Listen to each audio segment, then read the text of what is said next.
Newham's got as I'm sure you know, a fascinating, really rich history and heritage.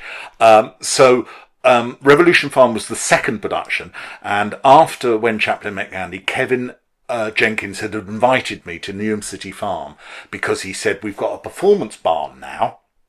Performance area, performance barn, all different sort of spaces within the farm. Why don't you come down and have a look? And we can talk about maybe what kind of, if you like to put a play in there and what kind of. At that point, I had no idea. I hadn't thought of Animal Farm. But I can tell you exactly what made up my mind is when I got to Newham City Farm and Kevin showed me around. And it just looked amazing with obviously the alpacas, I think they had as well there, the sheep, goats, pigs. It was absolutely fantastic. And the spaces were brilliant. But I still didn't know. In fact, I remember suggesting to Kevin Gulliver's Travels. I wasn't too taken on that. But as I went round Newham City Farm, I came across Alfie, the Berkshire pig. He's legendary. I don't think he's no longer with us. Alfie the Berkshire pig. So he's basically, Alfie, as pigs like to do, wallowing in mud and sort of elevating that to a status of an art form. It was just so amusing to watch him. And then, you can probably guess what's going to. I thought, hang on, pigs, pigs. And I started thinking, hang on, what about now, what's a, really, really well-known fable, story, that's got pigs in it? And I thought, it's got to be Animal Farm. And I said to Kevin, it's got to, let me do Animal Farm. And that's how the origins of thinking that would be a perfect fit. So, but for me, a site-specific play, for it to work, there has to be, it might not be the case for other practitioners or playwrights or artists, but there has to be, I suppose, I'd call it hand-in-glove fit between the play and the venue. Why is it there? Why is it now? Newham City Farm, I hope I'm right in the maths, what a gift is. I wouldn't, some of the other plays I've done where you'd have perhaps have to explain why, for instance, Madge Gill, who was a visionary artist, why we're doing it in Art in the Docks, which was a terrific space venue. And you might have to explain a little bit more about the relationship between the venue and the subject matter of the play.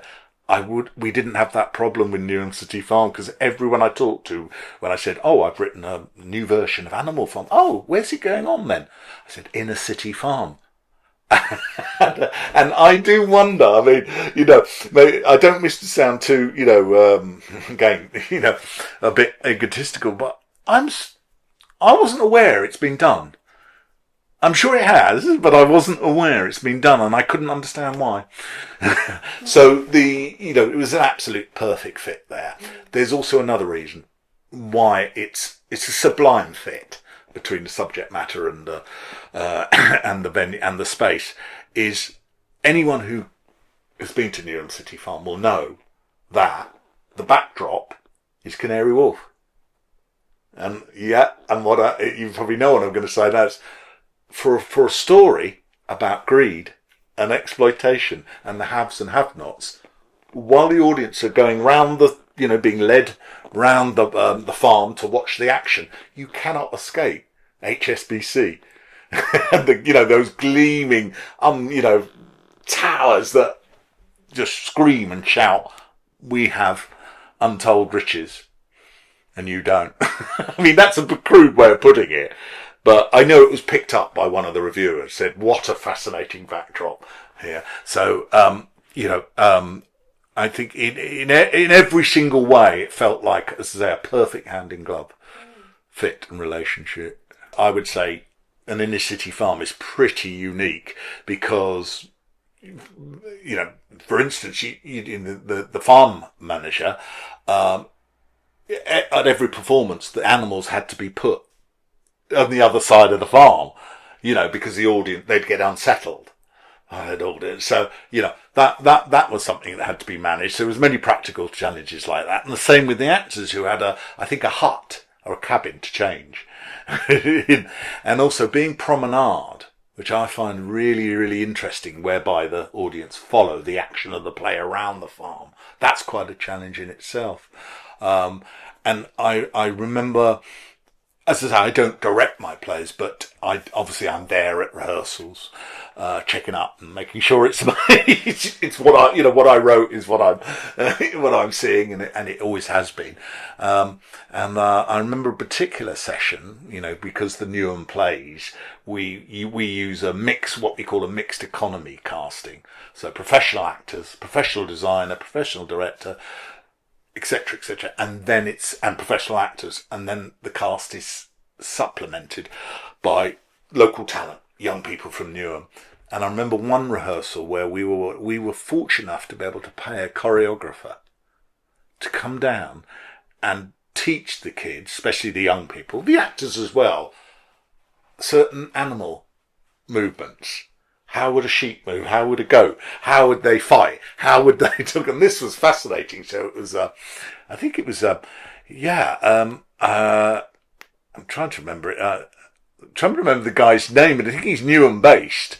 We can find out. Well, it's in the program, and that was wonderful to watch him teach especially the young people, basic movements which they had to take on, which of course is really hard if you think about it, because film could do it technically more effectively. You'd use CGI. But you don't want, whether they're professional actors or young people on all fours, trying to imitate that. This is not going to work dramatically. So it was very stylized, and, I remember, watching that was fantastic. And also the use of other spaces, whether it was the performance barn, whether it was the classroom, and there were all different spaces that the director made use of. That's interesting what you said about the animal movement choreography, because that came up in another interview about how having the animals right there was an inspiration to be able to. Yes, you're absolutely right. That was wonderful. The actors would go up, while they were in rehearsals. Obviously, as I said earlier, it was only in the performances that the animals were tucked away.